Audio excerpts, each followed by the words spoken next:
Thank you. Thank you, Madam Chair. Senator Luján.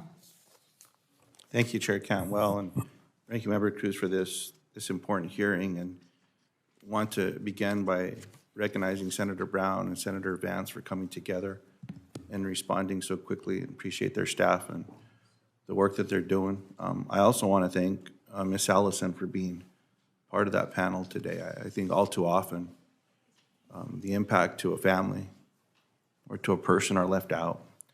And just want to say thank you for helping the country, those of us here in the Senate, better understand what the family has gone through. And it just reminds me that it shouldn't take a tragedy like this for there to be action. I appreciate everyone coming together now. It's the right thing to do. But why didn't we do it before? There's incidents all across the country where there's derailments. There's been conversations about reductions in workforce.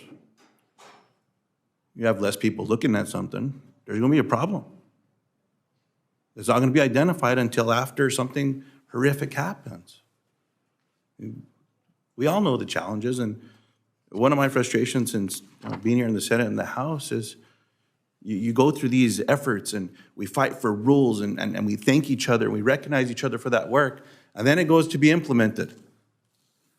And then all the folks that didn't want the legislation get another crack at this, and then they mess it up over where there's a rulemaking or an implementation, and then there's a bunch of filings, which I'm one of those folks that reads filings, that create a bunch of loopholes.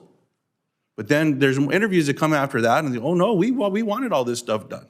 I certainly hope there's a lesson here, and on this one, that with all these filings, every word is watched, every statement is watched, and that loopholes are not being advocated for by the groups that have been hired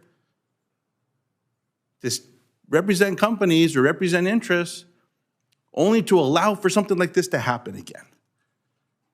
I hope we're mindful to that. Now, a week ago, a train derailed in a small community in Arizona, in Mojave. And just hours before, as you can imagine, that these trains, go through small town after small town. It was in New Mexico. And my question here is around first responders as well, because when this happened, the initial reports that went to law enforcement was that there was a concern, a high concern of hazardous materials being carried on that train. It was corn syrup. So while I appreciate information was shared, that doesn't sound to me like first responders are being looked after when they're getting to an incident like this. There needs to be a better way of sharing accurate and timely information. I appreciate the questions of my colleague, Ms. Fisher, as well in this particular area, but I'm hopeful more can be done there. And that's where, Madam Chair, how can the process be improved to ensure that once a derailment happens, that first responders quickly receive the information they need to appropriately respond? They needed advance notification. I do appreciate what the railroads have done with the Ask Rail app. The problem is when you have a derailment and train cars are bunched up, when you're pulling up a consist from the Ask Rail app, it goes by car in order. If you're looking at a derailment with cars all over the place, again, bunched up, you're not going to know what's in what car. So that's not helpful. But the first responders need advance. Let me pause you there. Can that be fixed?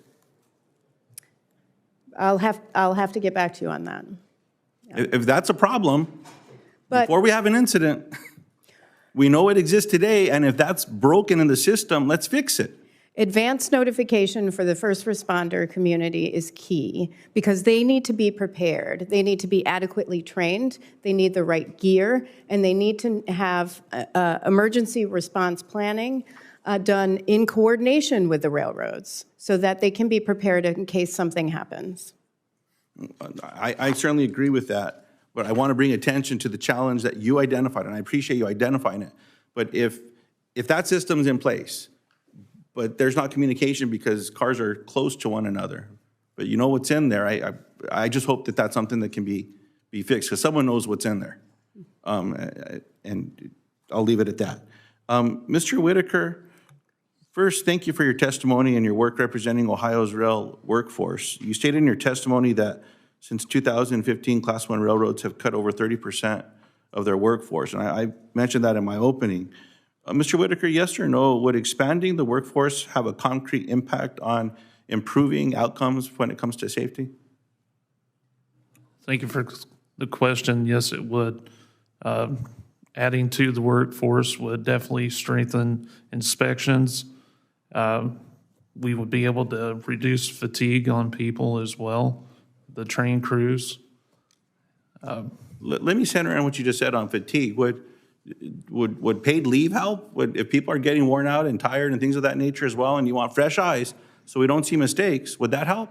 Absolutely. Right now, we have people that go to work sick with the flu, COVID, whatever the case may be, and they're afraid to take time off because if they mark off sick, they get reprimanded. I appreciate that. I'm sure my time's expired. I certainly appreciate this hearing. There's so many questions I have. I'll submit the rest into the record. But to everyone that's helping the families, thank you for what you're doing. Please, no loopholes. Filings, rulemakings, we can all do better at that. And I certainly hope that's something that we can embrace. Thank you, Madam Chair. Thank you. Senator Blackburn.